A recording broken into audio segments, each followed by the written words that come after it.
Price Lord. கர்த்தருடைய பரிசுநாமத்துக்கு ஸ்தோத்திரம் உண்டாவதாக. El Bethel family and prayer ministry உங்களை அன்புடன் தேவ நாமத்தை கர்த்தர் தாமே ஆசீர்வதிப்பாராக. இன்றைய தேவ வசனம் 147வது சங்கீதம் 1வது வசனம். கர்த்தரை துதியுங்கள், நம்முடைய தேவனை கீர்த்தனம் பண்ணுகிறது நல்லது, துதித்தல் இன்பமும் ஏற்றதுமாய் இருக்கிறது. ஆம் தேவ ஜனங்களே, அல்லேலூயா. கர்த்தரை துதியுங்கள், ஹல்லேலூயா. அவரை துதிக்கும் பொழுது நம் இருதயத்தில் ஒரு சந்தோஷம். அவர் செய்த நன்மைகளை நாம் என்னுடைய வாழ்க்கையில் ஆண்டவர் செய்த எல்லா விதமான நன்மைகளுக்காய் ஹல்லேலூயா எவ்வளவு துதி சொன்னாலும் போதாது தேவ ஜனங்களே.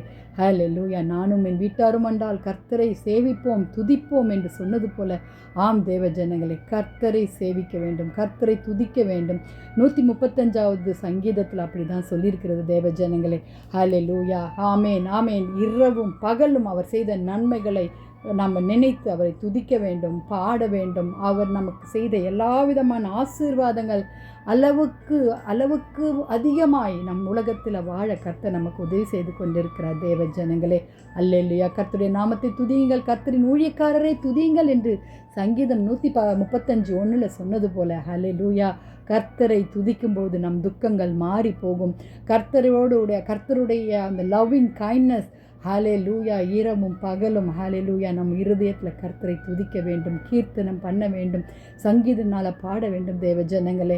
ஹல்லேலூயா. அப்போது நம் கவலைகளை மறந்து அவரிடத்தில் நன்றிலத்தோடு நம்ம துதிக்கும்பொழுது கவலைகளை மறந்து அவருடைய சிங்காசனத்தில் போயிருக்க கர்த்தர் நமக்கு உதவி செய்வாராக. ஜெபிக்கலாமா? துதிகளின் மத்தியில் வாசமாக இருக்கிற எங்கள் பரலோக தேவனே, அப்பா, அருமையான இந்த காலை வேளைக்காய் உம்மை நன்றியோடு உம்மை துதிக்கிறோம் ஆண்டவரே.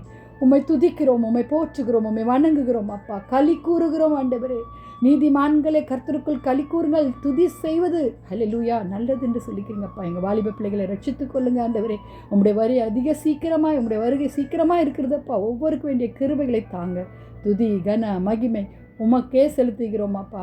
அப்பா, எப்போதும் எங்கள் அப்பா உம்முடைய துதி எங்களுக்கு காணப்படட்டும். இயேசுவின் மூலம் ஜெபம் கேளும் பிதாவே. ஆமேன் ஆமேன். கர்த்தர் வருகிறார். உங்களை தாமே கர்த்தர் ஆசீர்வதிப்பாராக. அவருடைய பாதைகள், அவர் செய்த நன்மைகளை துதித்து கொண்டிருப்போம். தேவன் மாறாதவராக இருக்கிறார் வாலிப பிள்ளைகளே. அவர் துதிதல் இன்பமாக இருக்கட்டும் ஒவ்வொரு நாளும். ஹல்லேலூயா. கர்த்தர் தாமே உங்களை ஆசீர்வதிப்பாராக. உங்களுக்கு ஏதாவது ஜெப குறிப்பென்றால் என்னோடு கூட உங்களுக்கு பகிர இஷ்டமாக இருந்தால் பகிருங்கள். கர்த்தர் வருகிறார். ஹல்லேலூயா.